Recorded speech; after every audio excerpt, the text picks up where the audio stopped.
whispers and rumors that don't get reported. Stories I write that are often distorted. Got my notebook and pen, and I'm ready to listen. Tell me the truth, I'll consider your position. I've seen killers with eyes so cold and dead, and others go to prison because of what someone said, rotting away for the rest of their lives, leaving a hole here on the outside. Things are sad here on Earth, and it's no wonder why, when you consider the sociopaths who remain in charge. It's me who sees the system for all its flaws, and I usually start with the probable cause. My right hand is reading the probable cause. Welcome to The Probable Cause. It's our podcast covering the criminal justice system in Allen County, Indiana, northeastern Indiana, and the state of Indiana. And go Hoosiers, by the way, before we say anything else. So proud to be a Hoosier this week. Well, always, but tremendous what happened in Miami. And good in Miami, of all places. All right, that's the end of that rant. I'm your host, Jamie Duffy, and to my left is our co-host, Michael McAlexander. He is the Allen County Prosecutor. Also with us is my right hand today. She's doing well. She's fighting against that terrible scourge of cancer. She's always been a great one for debate and discussion on legal issues, and she was calling me this week. I was so pleased on legal issues, and she gained her knowledge, sadly, through the homicide death of her son, a young man of only 22 years old. Now today we're going to talk about Nexus as it relates to court cases. I realize that's an SAT type word, and with Mike here, we're going to explore what that means in a legal case, because Nexus can be used in all kinds of conversations. But first, as always, the courts. Mike, what's going on? We started a couple of cases this morning. We've got a rape case going. Oof. And a drug dealing case. Now, whose courtrooms are they in? Judge Gold's got the rape case, and Judge Godfrey has the dealing in narcotics case. Should get in there for those dealing cases. They're interested. But I think, too, with the courts, we should talk about an extremely recent development of this week with the announcement that Judge Frances C. Gull is not going to run. She announced on Monday, and I quote, "I chose not to run for re-election because I would not complete another 6-year term and do not wish to suggest to the voters that I would complete that term," which I found mysterious, but she's a judge. She can say, you know. She also said— Why do you think that was mysterious? I mean, judges serve for 6 years at a time. I'm not exactly sure, but I believe Judge Gull is around 67 years old. Mm-hmm. So that would, if she does 6 years, that would put her into her early 70s. But there's no, you don't have to retire at 70 or anything like the No, there's no do. mandatory retirement age. But I think there are issues as you do get older. She did have some health problems a couple of years ago. Mm-hmm. What she does is stressful. She's been doing this now for, at the end of this year, she will have served 30 years on the bench. Right. I think in her release, she said she's done 1,000 jury trials. Right. Some of them highly notable. Well, she's been doing murder cases for us for these 30 years. And we've done a lot of murder cases. If you look at the last 4 or 5 years, Oh, yeah. we've averaged filing over 30 a year, which we used to only average about 10 a year. So it's a lot of work for us, a lot of work for the judge as well. That's right. And almost all those cases go to trial. Right. Those guys always are hoping that the jury will give them a break. And Judge Gold they're facing so many years, I think they just say, what the heck. But I also know that Judge Gull takes great pride in her gardening, and is also very involved in raising dogs. And I think it's something that she enjoys those things. She certainly, earned the right to retire. A lot of people retire by the time, 65, 66 years old. So and take advantage. And I think she's planning, kind of reading between the lines. She has a real passion for the drug court program. And just kind of looking at her announcement, I don't know this for a fact, but it wouldn't surprise me if she's going to continue to handle the drug court program. Which she probably could. She also said she wanted to be with her grandchildren. Well, she's got grandchildren. Oh, that's nice. And she also wants to travel, which I could certainly understand that. I love traveling, going to the places that I actually want to go. And I know that you were a colleague of hers. Were you not a colleague of hers here in the prosecutor's office? Didn't she go from the Allen County prosecutor to being a judge? Mm-hmm. That's what I thought. So yeah, I was here part of the time she was here on the front end and the back end, because I went to the city in 1989 till 1992 to be safety director. So, and she was chief deputy, I think, from 91 through 96. oh, that's very impressive. Very impressive. So, and in other news, we have the Tippecanoe Superior Court Judge Meyer and his wife, who were shot at their home in Lafayette on Sunday. He was shot in the arm, she was shot in the hip. I don't even know what I can say about this, because I am an advocate for more gun control and for more mental health services. We don't know who did it. I don't even know they have a suspect. We're thinking maybe they do, right? But we don't know. I mean, from the news that we read, there's... Well, in conducting a good investigation, you don't put any more information out than what you need to protect the public, or if you need the public's help in helping to find a suspect. So, or to ruin your chances of finding that suspect. You know, very little information has been put out there. So it's unknown, at least to the general public, whether this was related to the judge's official duties. Is this potentially somebody that he sentenced or had a case in court, or a family member? On the other hand, is it completely random? Is it a family situation? I mean, I have no idea about his family. But, you know, probably the most important thing in an investigation is don't jump to conclusions. Let the facts lead you to conclusions. Very, very well said. She actually had asked for more courtroom security measures, and the Indiana State Legislature did not put it in the final budget, according to the Indiana lawyer. Yeah, she wanted more guards for the judges themselves, and then more, I had it in here, wait a minute, metal detectors, right? But she also said, I think temperatures are up in the courtroom. We deal with people at their most vulnerable moments, whether it's violence, child termination cases, paternity cases, custody cases. We are the government emergency rooms of some of the society's toughest issues right now. And it's so true. But I worry about judges, prosecutors, anybody in this kind of business. I worry about their home security. And that's where I think maybe stepped up patrols, you know, anything like that, particularly if there's threats. And we know they're there. Right, and this is something that we all deal with. I mean, the old courtroom security used to be they would take phone books, which tells you how long it's been since we've had phone books, but they would kind of use chicken wire and put them under the desk, the bench, to protect if anybody would shoot. And that was before we had metal detectors, so you could walk into the courthouse with a gun. There was no real security. Wait a minute, they took telephone books and they put chicken wire? To kind of bolt them in underneath the desk or the bench. Of the judge, the judicial bench? Yeah. Who says they're going to shoot at the bottom of it? Well, I'm just saying that was the security. Now, okay, so the bailiffs themselves. No, a lot of times the bailiffs have historically been sheriff's deputies that also carry weapons. Right. And now we have metal detectors at the front door.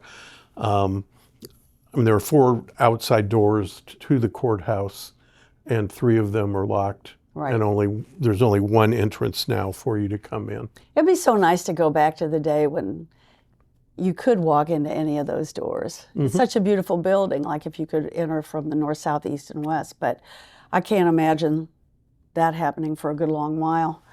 It was really nice when it was raining out, if you could catch the side door.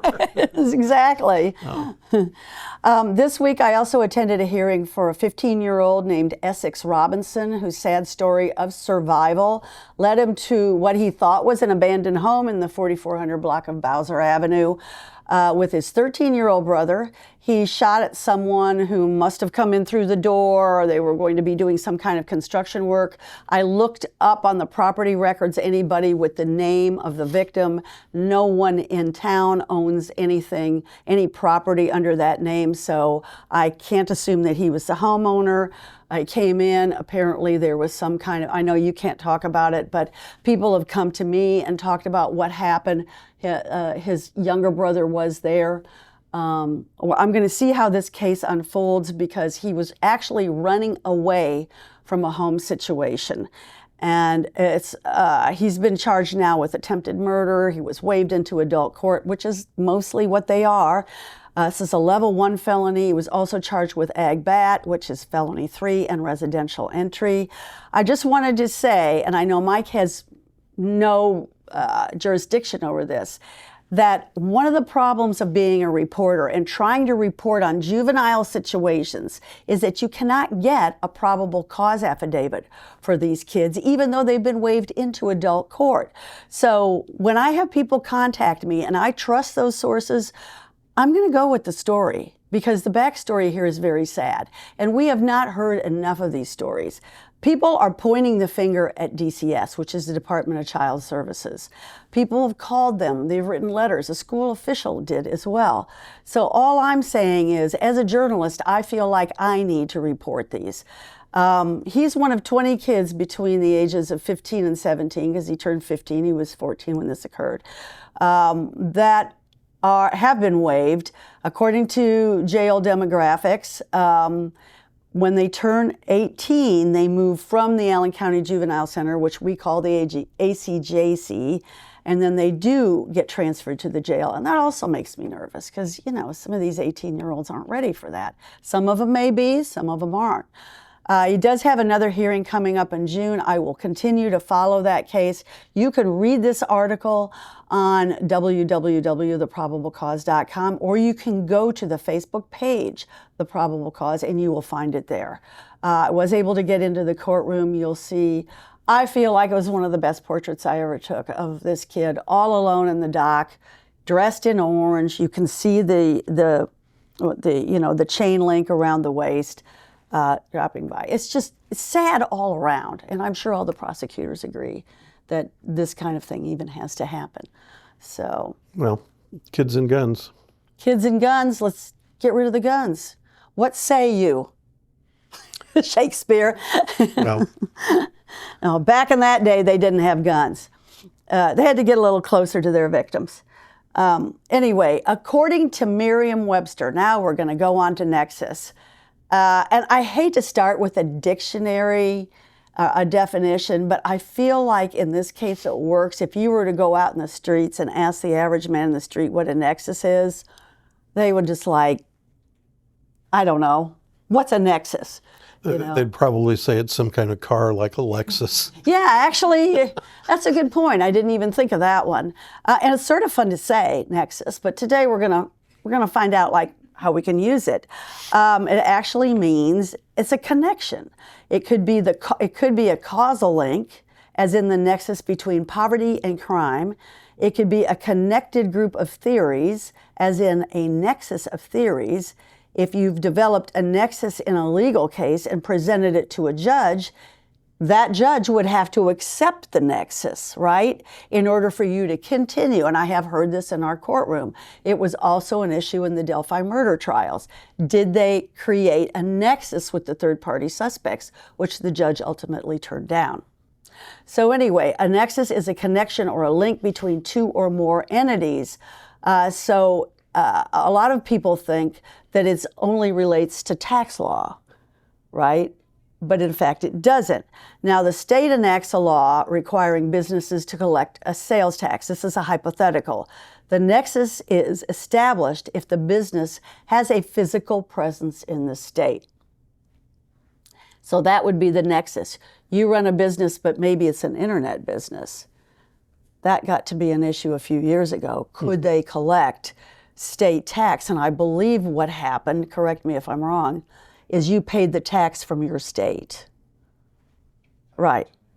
I mean, I'm buying something that maybe is shipped from California, but since I'm buying it from Indiana, I pay Indiana state tax. But I'm not sure about that. Well, I think that's where you get into these issues, and there's always been, when it comes to taxation,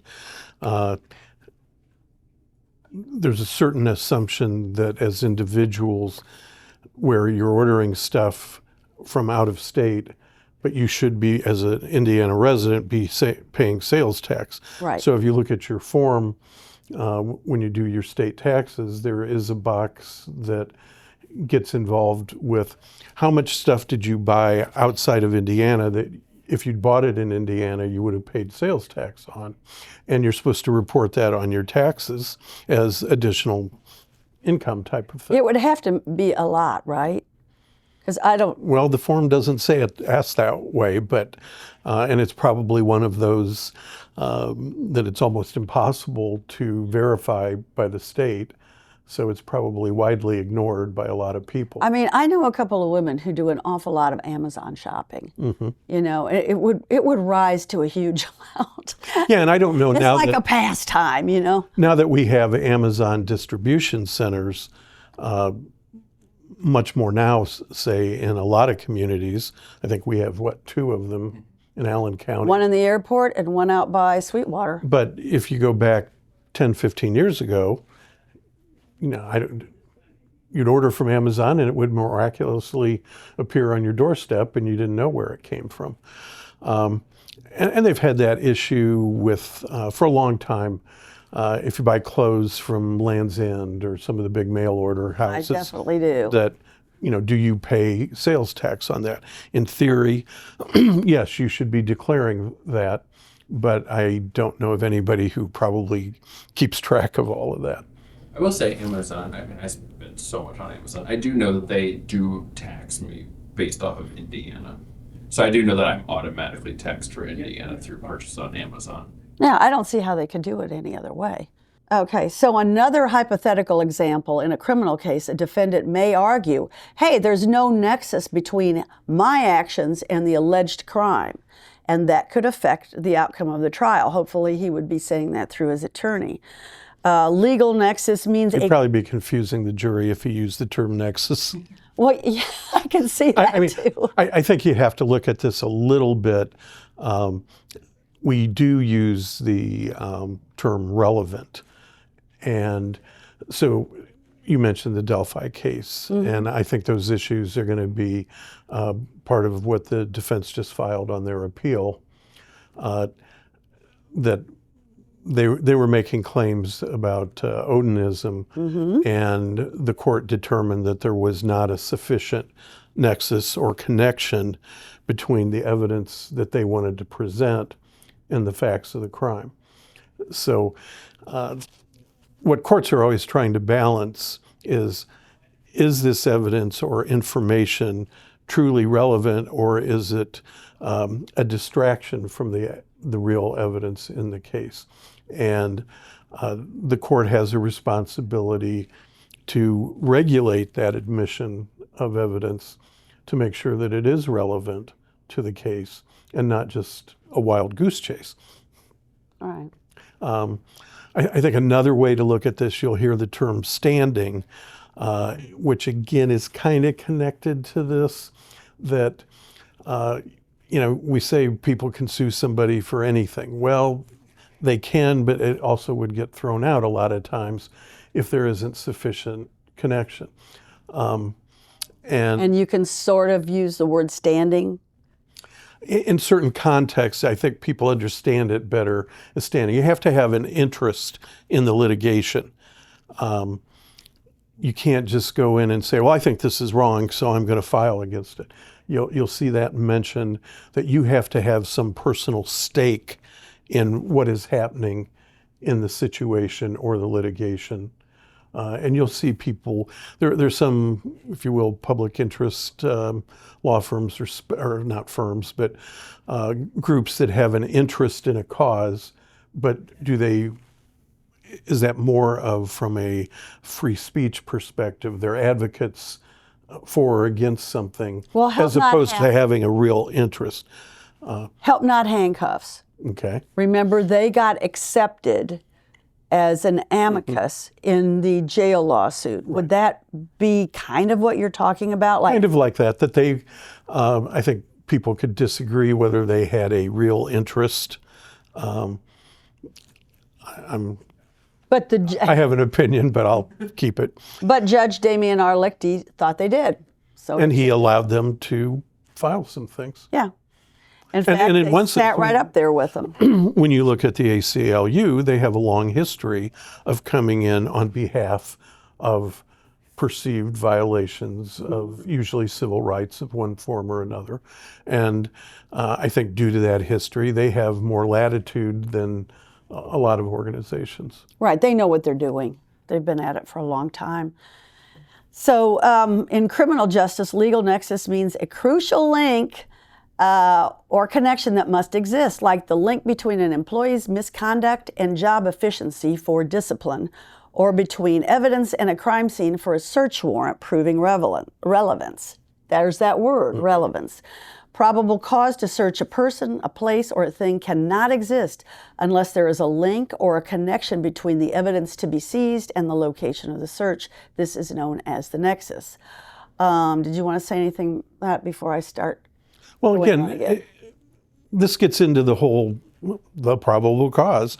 There you go. We have to establish that, which means that there is a connection between, if we're doing a search warrant, we have to have some basis to believe that there's something in there that, one, is illegal, and we have a reasonable belief and evidence to support the fact that we think it's there. Mm-hmm. Well, there's an example of nexus in Indiana criminal law that I have right here, search warrants, Fourth Amendment. Let's say the scenario is that police suspect someone of selling drugs from their home. The nexus needed. They can't just get a warrant because the person is a known drug dealer. They need a nexus showing evidence will be there.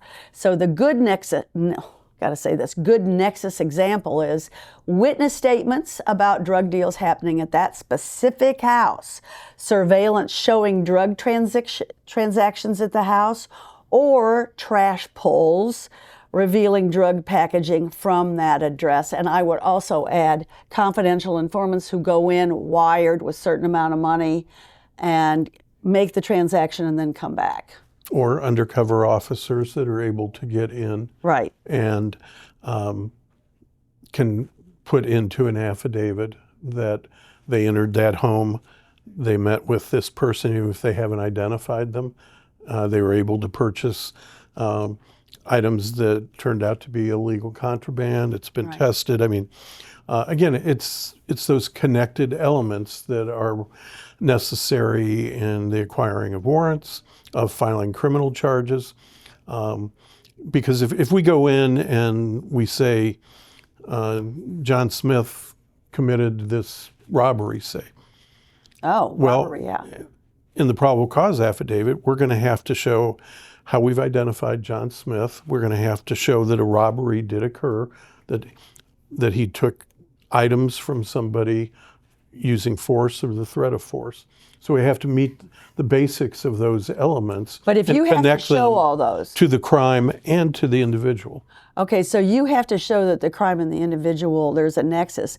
But where would you be finding the contraband that he stole? Would you be trying to go to the house where he's living now and to see if that his contraband is there, or if we can play a connection, prove a connection, or at least have that evidence that we can allege in an affidavit that after the robbery, people saw a green Ford Mustang pull into the driveway, or there was a green Ford Mustang outside the gas station before the robbery, and it left right after the robbery, and it went to 1206 Elm Street.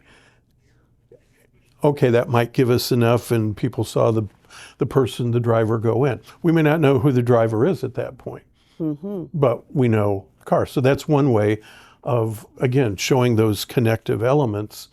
And sometimes it's the opposite. Hey, I see John Smith over here, and I know he lives over there, but I bought drugs from him on the street corner, and then he went home. And I bought drugs with him. I'm an undercover officer, and I had marked money. So I want to get a search warrant to see if there's more drugs at his home, and also to recover my marked money that would prove that he bought drugs, or that I bought these drugs from him. And the judge will the judge question you a lot on these, or does he start to trust you with the facts and say, okay, it's all right, I'm going to sign off on this search warrant? Well, if it's like a confidential informant, part of what we have to show is the reliability of the confidential informant. Has he worked before with the police department? Has he provided good information previously? Interesting. What is his history? If it's an undercover officer, there's probably more of a presumption that a sworn officer is telling the truth. But it's got to be more than just, well, I'm a trained officer and I think John Smith is a drug dealer. That's not going to be enough without some actions that have occurred to support that concept that he's a drug dealer. There's drug dealers, and then there's other drug dealers, because I know a man, I don't know him personally, but I checked out his story, and he was I don't think I should go into that story, but all he did was sell an 8-ball. It's in my song. Took a little piece off for me. And the guy next to him in the bar stool was an undercover. I've seen his name in some probable causes. Yeah. So anyway, here's another one I found, Mike. It's on Nexus. It's kind of apropos to the Pike's Pub case, where the guys were charged with criminal, organized, do you remember? Gang activity. Gang activity. Okay, this is slightly different, but it's a case from 1999 in Marion County, where this bunch of guys jumped on this guy. They stabbed him, they beat him. Of course, he died, and the man who was appealing his conviction, he was convicted of murder, attempted robbery, aggravated battery, and Class D felony for criminal gang activity. Now, the Indiana Supreme Court did not overturn any of the major charges, right? But they said there was no nexus for the criminal gang activity, which I thought was interesting.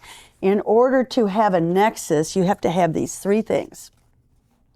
You have to prove that this person is an active member of a group with 5 or more members, which promotes, sponsors, assists, and participates, requires as a condition of membership or continued membership in the commission of a felony or an act that would be a felony if committed by an adult. I don't know why they have to add that last part, but... Because of juveniles. Oh, okay, thank you.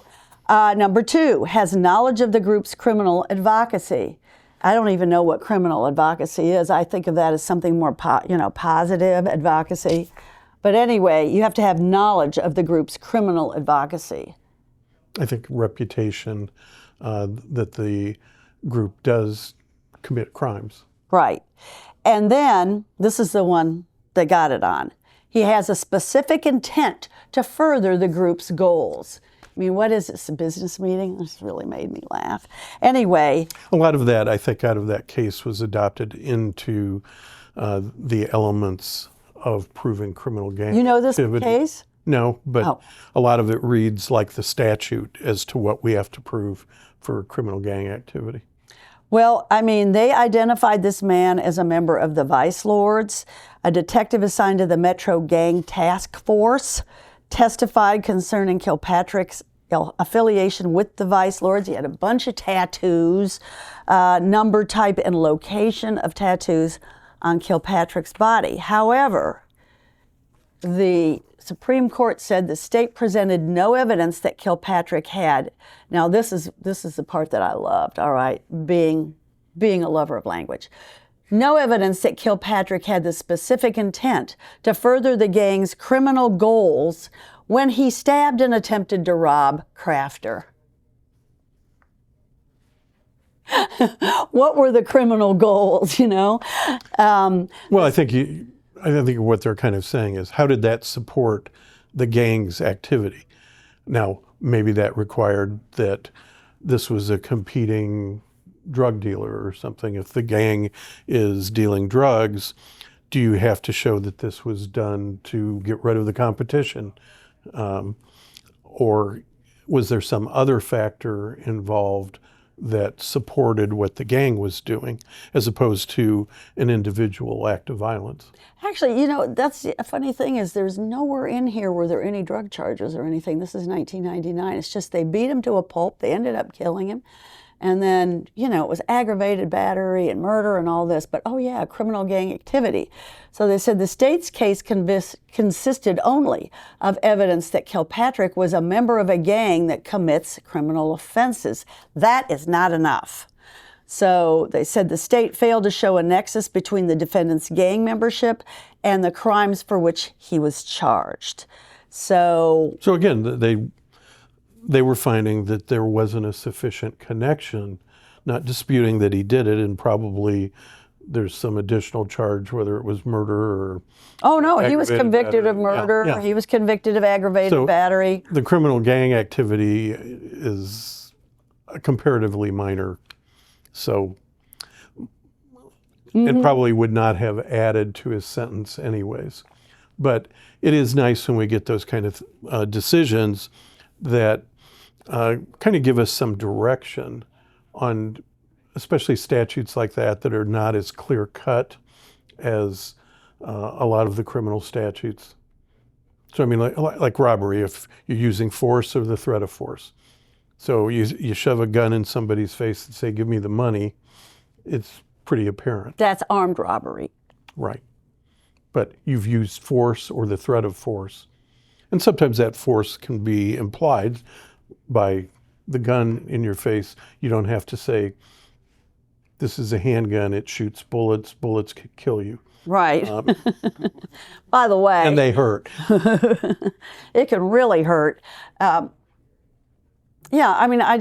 was searching around for something that would let our listeners and our viewers know, the next time I hear Nexus in a criminal court case, if I actually do follow those, am I more solid on what that means? You know what I mean? I mean, how often do you prosecutors sit here and say, we got to come up with a nexus? Hardly ever. Now, I will tell you, I mean, in just regular terms, we are frequently in conversation with police detectives that are working a case, and they come to us and say, we want to get a search warrant for this, or we'd like to file charges. And we may be in a position of saying, there just isn't enough yet. Mm-hmm.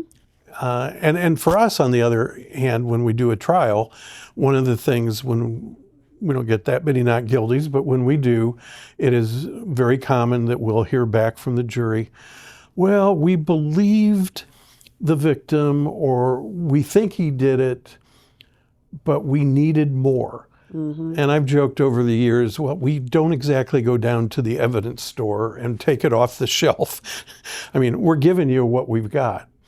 But you must have thought it was strong enough to at least take a shot and go in front of a jury. And there's frequently, and I know it's something with your right hand, that can be very frustrating to victims and family members, because we will get some of these cases when we file a cold case that can be anywhere from 5 to 20 years old or more. Yeah, or more. A lot of times those cases have been analyzed and everybody's pretty sure who did it. Right.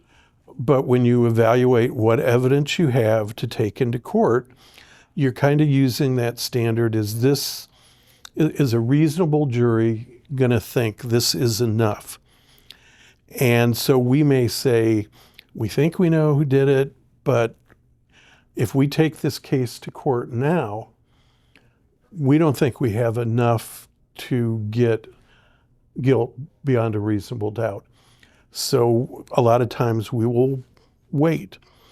And part of that is like when we're thinking, well, we know people know about this. And the people that know about it are either in the middle of criminal activity or on the fringes. And sometimes we wait because sometimes you get a defendant that has something of a guilty conscience, or he wants to brag. I see Or that. somebody that does know something and either heard an admission early on, but he doesn't want to be called a snitch until he gets in trouble. And then he's going to try to trade the information he has. And that's a lot of times when you see us file a cold case, there's usually been some activity or some information that's been passed that hopefully gives us enough. And you can call this a nexus or corroboration, that we need more than just somebody who says, yeah, I'm hoping to get my sentence reduced or the charges lowered, so I'm testifying. Well, that doesn't sell real well with the jury. Well, So we I don't know have about the jury, but the defense attorneys are always quick to make Yes. let's say the English would say they make a meal out of it. Yes.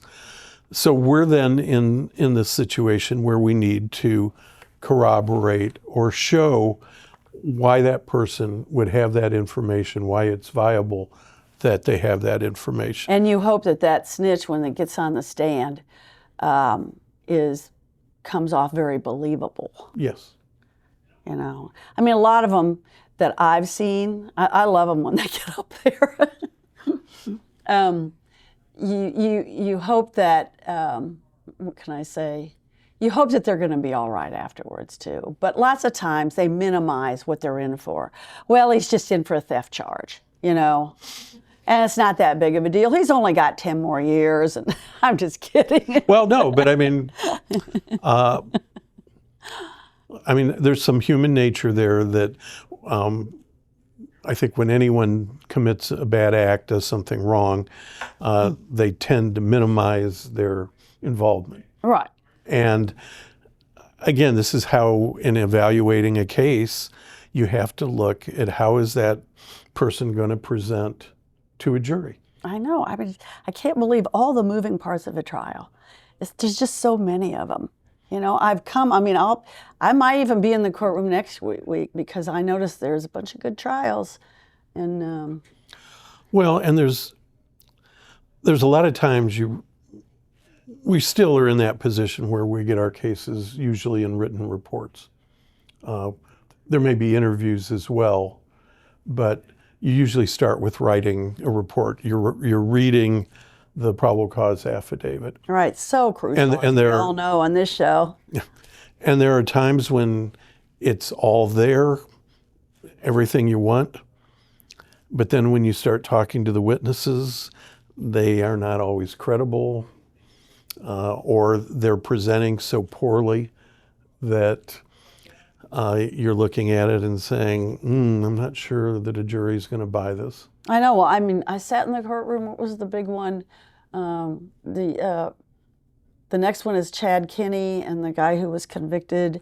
Wish I could remind myself of the name right now. It was just like 2 weeks ago. Mm-hmm. But there was one like, well, we don't know whether the witness is going to show up or not. You can see this kind of panic on the prosecutor's faces, you know, like, is he going to be there or not? I mean, it's got to be a tough.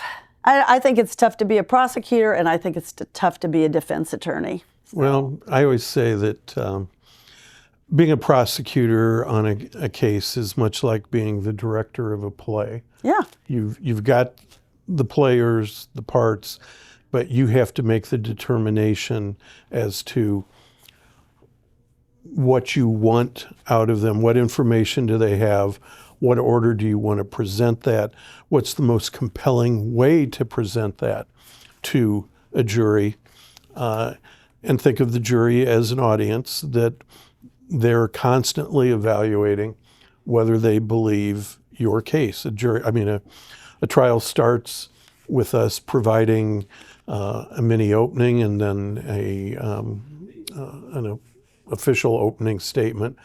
And I certainly believe that a lot of jurors will take that information, the story, if you will. Oh, they will. And the rest of the trial is them evaluating every witness, every cross-examination, every defense witness of, does this support or not support what the prosecution is alleging happened? And if we're consistent and we show that, we usually get guilty verdicts. I mean, if not we to get don't off the subject, do that, but sometimes I wonder if I should go into the voir dire instead of the openings, because I think you get a lot more of the story, because they have to get up there and tell the jury what's going on, and and then back and forth. It's always interesting to go to the voir dire, but then you're there for the whole day. And the openings, you kind of hope they're going to encapsulate it, but. Well, I think one of the jury reforms that started like 23 years ago or so was the ability to do the mini opening in trials. And I think that's very helpful in picking a jury. I think it's very helpful for the jurors to be able to answer questions that at least have a framework as to what the case is about. Right. When you go in and you start talking about reasonable doubt, and they're very theoretical concepts, unless you have some construct to kind of hang them on, I think it's hard for a juror to give honest, truthful answers about how they will look at things and evaluate things if they don't have a reasonable amount of information about the case they're going to present. We frequently find there's some kind of cases, like a child molest case or sex crimes cases, that many jurors are very uncomfortable with. Right, well. Sometimes murder cases are that way. There's a great sense of responsibility to be a juror, and we want them to feel that responsibility, but for some people, the seriousness of it is more than they want to do. Some people don't like to sit in judgment of other people. I know, but when they say, "Oh, well, I'm uncomfortable sitting through a murder trial," are they then released? Because not necessarily. It depends on the circumstances. But at least from our perspective, one of the things we want to know is, are you the type of person that will make decisions? We don't want a jury that is there, and the defense really doesn't either, that's there, well, I don't know, maybe he did it, maybe he didn't. I don't want to make a decision. And that's why you'll frequently see the lawyer on either side kind of ask, are you the kind of person that you would like sitting in judgment of you? If you were on trial for this, do you think you'd be a good juror? And we're trying to get to that because people, it's hard for them to evaluate themselves. Am I a good decision maker? Well, I think so. Maybe I am. Maybe I'm not. And it's tough to give good analogies that way, because if you try to say when you're getting into reasonable doubt, well, you have to treat this like you would a major decision in your life. And you say, like when you go out and buy a car and you're spending $30,000, $40,000 on it. And then you got the juror thinking, hey, I did buy that car 10 years ago and it was a clunker. So I guess I wasn't a very good decision maker. Or you buy a house and you find out the plumbing's all screwed up that probably 2 weeks after you move in. Well, I thought I had it inspected. I did all of this analysis and boy, I blew it. So it's hard to do analogies on this stuff without looking at the exact facts and having this model so they know more of what they're getting into. Right, but it would be unusual for you guys or the defense to get up there and start talking about Nexus, I'm sure. And yet you hear about it. It was a word that you heard if you read about the Delphi trials. It was a word. I've heard the word when I'm covering trials. Judge, I'm just trying to, create a nexus. And so it's... I think it shows up more in appellate work than it does in trial work, because it isn't a term that is commonly used by normal people. I mean, one of our other goals as lawyers, and I get this at home sometimes, don't go all legal on me, don't speak legalese. In trial advocacy case courses, we are taught to try to break it down so the average person can understand what you're talking about. That's what you're supposed to do in journalism too. Mm-hmm. Make it so that you write a story, they used to say, for 6th grade level. Now, if you use, if you're good at using the English language, you're going to probably use a few words that maybe 6th graders don't know. I don't know 6th graders today anyway. So if they're reading off social media, they might not be reading the New York Times. And there's sometimes you have to use the appropriate legal term. Yes. To be precise. Well, that's why I thought it would be a good idea if we talked about Nexus, because like I said, it did come up in the Delphi trial, and you couldn't get a much bigger trial than that one in the past couple of years. Right, but I think that's why instead of using Nexus, we use reasonable, sufficient, relevance, standing. All of connected, corroboration. They're all different ways of talking about that we need to have things make common sense to us. They have to have that connection between them. Right. I guess I have a question with that though too. So I know you say you don't deal with Nexus a whole lot on your own. Do you think defense attorneys deal with that more than the prosecutors are? More in appellate briefs. I don't think anybody's using Nexus very often in arguments to the jury. All right, so on to this. The next court, which is, you're going to have to bear with me. I do have a rant. It's personal, but it's also public. A lot of people are complaining about their electricity bills that have skyrocketed, and that is a cliche, I understand, but I think in this case it does apply. I am one of them. The most I ever paid for my small ranch home was $362 last February, when we had our rate hikes that were only supposed to add a few dollars to a bill. I mean, I have an article right here that said, if you pay $166 a month, well, it's just going to add like $4, and then you'll get another one. Well, I thought it was very high that month. This November, I got a shock. When it came to December, it was $555. That's almost $200 more. I don't have automatic debit or auto pay, which is not a good idea in my opinion. Right hand? You do it the same way. You want to see every month what you pay, right? You told me that once. I don't know if we lost her or not. So I called AEP, the owner of I&M, and I talked to Joseph, who was a very nice man in West Virginia, and we talked about the smart meters, which were installed in my home in 2021, so that's not it. I bought an EV in 2019, so having an EV that is plugged into my home, that's not the reason that it went up nearly $200.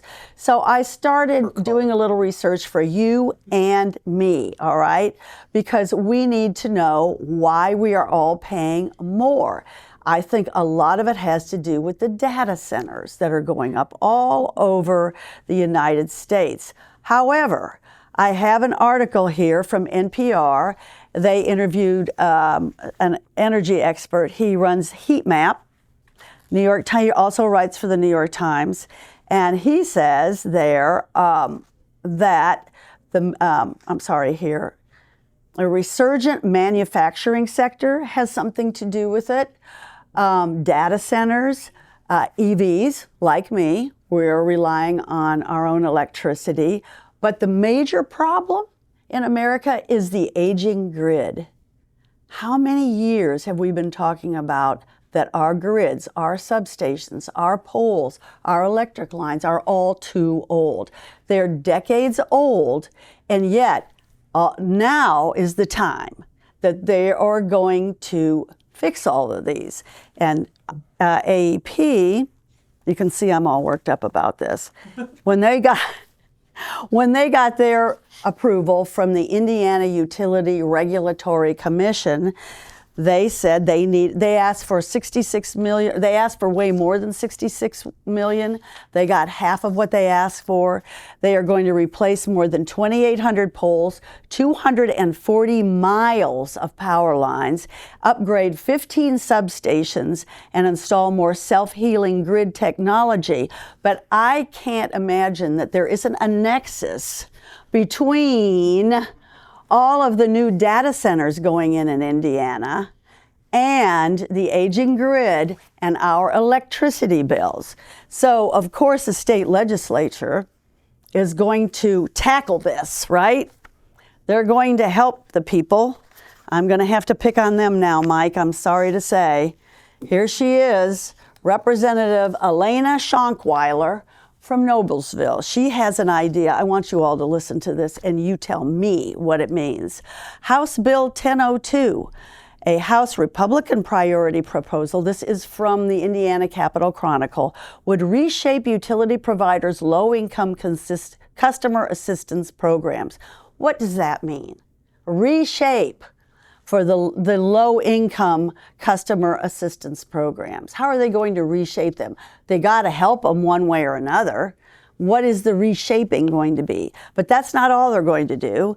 They're going to block service shutoffs to such customers on dangerously hot days, because they already do in the dangerously cold days. They can't shut off your service in the winter until till after March 15, which means you get an enormous bill after that, in my opinion. This is the part that should make all middle income and higher income people nervous. Put all ratepayers on predictable billing plans and refashion rate making into 3-year plans outfitted with, get a load of this, performance-based incentives. What is the translation of performance-based incentives? Towards who? Towards the manufacturer or? I don't know. And so Elena is saying here the goal is to prioritize affordability for Hoosier ratepayers and ensure our utilities are maintaining transparent, cost-effective practices. Any potential changes to the bill will align those goals. Of course, there are some people who are a little worried about this. And I understand that. What I did was I called up REMC, which is another provider in Allen County. If you live out in north of the county, if you live in the rural areas, you have REMC, which my sister has, and her bill's way lower than mine. So I called REMC and I asked them if I could switch. So, because everybody who lives across the road from me has REMC. So I thought, well, maybe. I mean, I figured I knew what the answer was going to be, but I said, hey, can I switch? Because everybody, just a few yards away from me has REMC. No, you can't do that. The other thing that I asked for was a home audit. You have to write an email. And that was about a month ago when I wrote my email, and I have not heard from them, okay? So I have talked about my usage. I talked about a home audit. I just hope that Alana Schonkweiler from Noblesville and the other people down there at the state legislature can address these factors. I don't have any great hope about it. I would welcome your stories to see if there's going to be any progress on this. But I think going from a high of 362 to 555 is unacceptable. And I know I'm not the only one suffering from this. And I don't see how people in Fort Wayne, we have the 46803 is the zip code with the highest poverty rate in the state. If not this year, it was last year. If not this year, it will be next year. How in the world are those people going to afford it? So that's my rant if anybody wants to say anything. This is very anecdotal, but some neighbors of mine have a place down in Florida, so they were gone quite a bit in November and came back around Christmas time for 3 or 4 weeks. And they kind of experienced what you did, kind of a very unexpected high Huge. bill that was a lot larger than what they had seen in the past. And I don't know that they got a very good explanation at this stage as well. Now, I know they just made some new appointments. Former State Senator Andy Zay from Huntington was just named to as chairman, I think, of the IURC. So I think he started January 12th or so. Maybe I should write him a letter. Maybe you should. And everybody should write him a letter. But I don't have any great faith that that will do anything. But that's interesting that he's on it. But you bring up the data centers, and I'm not sure how many of those are in operation yet. I mean, we're still seeing a lot of kind of local zoning requirements, and some communities are not approving rezoning to put the data centers in. I think they're going to go in there. Well, I just don't think that you can stop it. I mean, I've read some stuff where at some of these public hearings, some of the people are saying, well, are you using Google? Well, of course I'm using Google. We need them. Well, I mean, there's no doubt about it. I meant to say that too, yeah.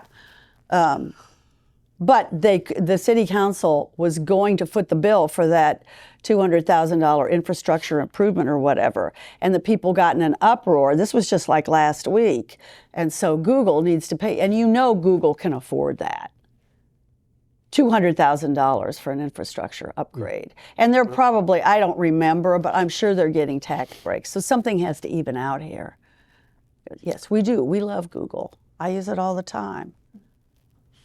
Well, I think that's just, again,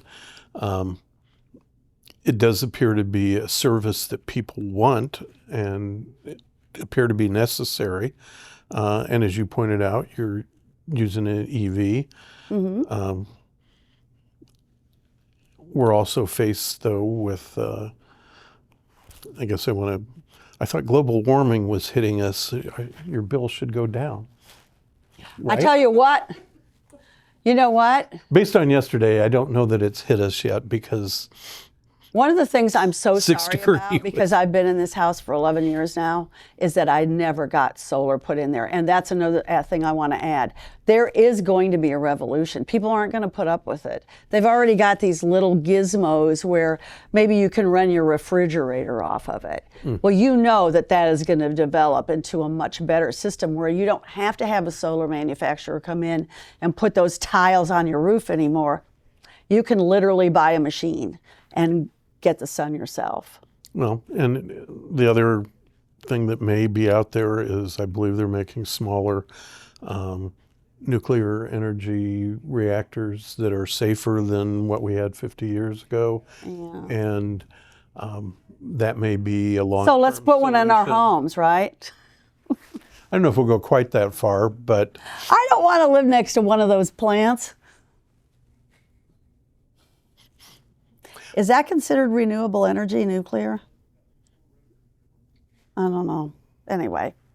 All right. Well, listen, this has been great. I'm glad you joined in on that one, Mike, because I think it's important, you know, to talk about this. I mean, it's apparently energy costs have gone up twice in amount as inflation.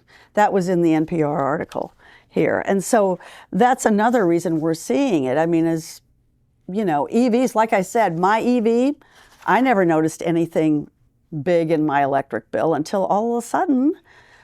He also cited volatile fuel markets as one of those, but said the biggest driver of the run-up in electricity prices over the past 4 or 5 years is the grid itself, because everybody's having to run out and improve it. And I'll tell this as a footnote, I sure hope they're doing that in Texas. Remember that from 2021? What a god-awful mess that was. Any last word, Mike? It's just you and me today. I think you kind of, did we discuss Judge Gold retiring? Yes, we did. Okay. I would just say on that is a pretty momentous thing. This has been, at the end of the year, she will have completed 30 years of service. Mm-hmm. It also appears that we'll probably have a contested judicial race that we haven't had in 10 years, and we've only had, since they changed the statute back in the mid-'80s, we've only had, I think, 3, 4, maybe 5 contested races. And only a couple of times when somebody has completed their term without resigning midterm, where it goes through a gubernatorial appointment. So the rumor bill is saying that we're going to have probably several candidates to fill that vacancy. So that's kind of an inside baseball kind of thing, but it will be fascinating to watch this play out in the courthouse and see how things go.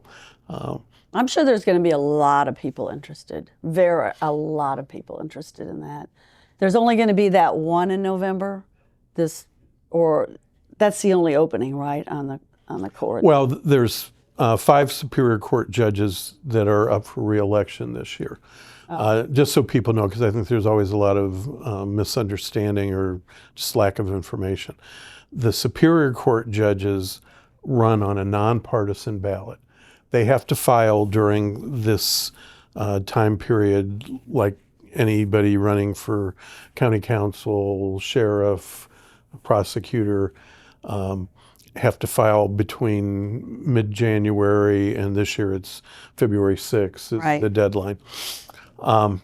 But the judicial candidates are on a nonpartisan ballot, and they will not be on the ballot till the general election in November. Mm-hmm. And Allen County has a couple of, one unique feature on this, that they are limited to only spending $10,000 on the race.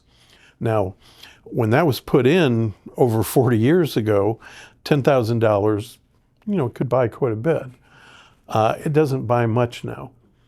So don't be surprised if we see some political action committees come up that will be out there trying to support various candidates for judge. Oh, wow. And if that does happen, those PACs should not be done in conjunction with the candidate. They're not supposed to be. They're not supposed to. I believe that's the rule. But are we going to be seeing TV ads for judges? That would be wild.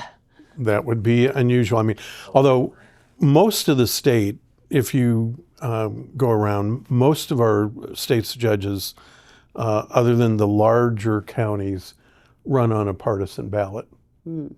So, and the circuit courts generally that are a constitutional office are run on a partisan ballot. So like Judge Hand in our circuit court she's run as a Republican. Right. So this should be interesting, probably more so for the lawyers and court employees to watch this. But it may get some general publicity as well, and maybe we can have some of those people on the show later. Oh, yeah. I hope we do. I hope we do. Here's to the elections in November. I can hardly wait. So with that, I think it's time to sign off. This has been The Probable Cause. We always discuss very interesting things. You can find our coverage and our podcasts and our articles and our photos and everything else on www.theprobablecause.com or on our Facebook page, The Probable Cause. You can listen to us on Spotify and Apple. And so for now, I would like to say, from The Probable Cause, goodbye. This episode is filmed and edited by Frosty Pictures. The Probable Cause is produced by Maumee Media.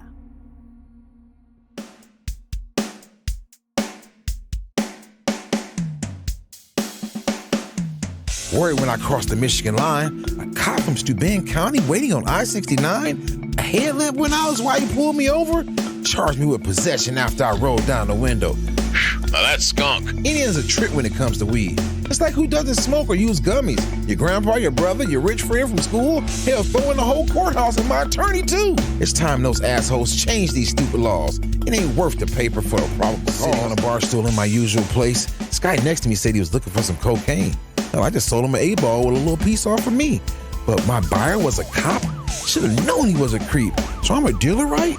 You gotta be kidding. It's a rich man's drug. I just take it because I'm injured.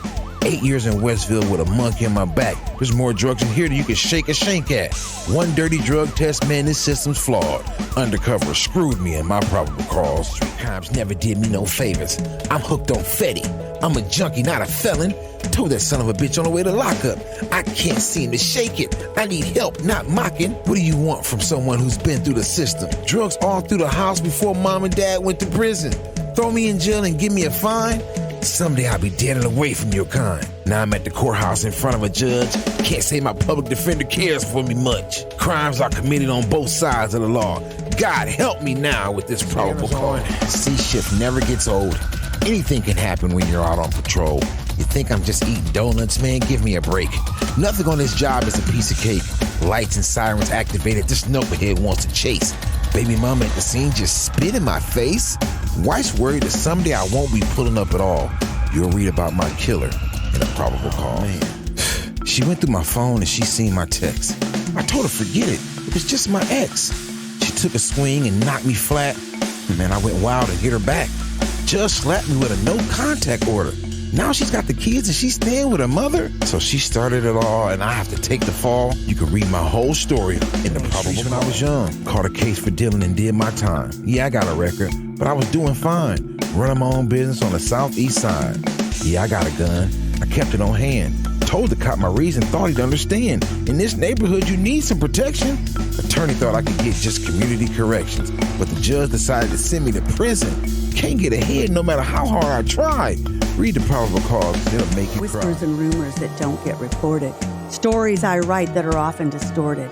Got my notebook and pen, and I'm ready to listen. Tell me the truth, I'll consider your position. I've seen killers with eyes so cold and dead, and others go to prison because of what someone said, rotting away for the rest of their lives, leaving a hole here on the outside. Things are sad here on Earth, and it's no wonder why, when you consider the sociopaths who remain in charge. It's me who sees the system for all its flaws, and I usually start with the probable cause. My right hand is reading the probable cause.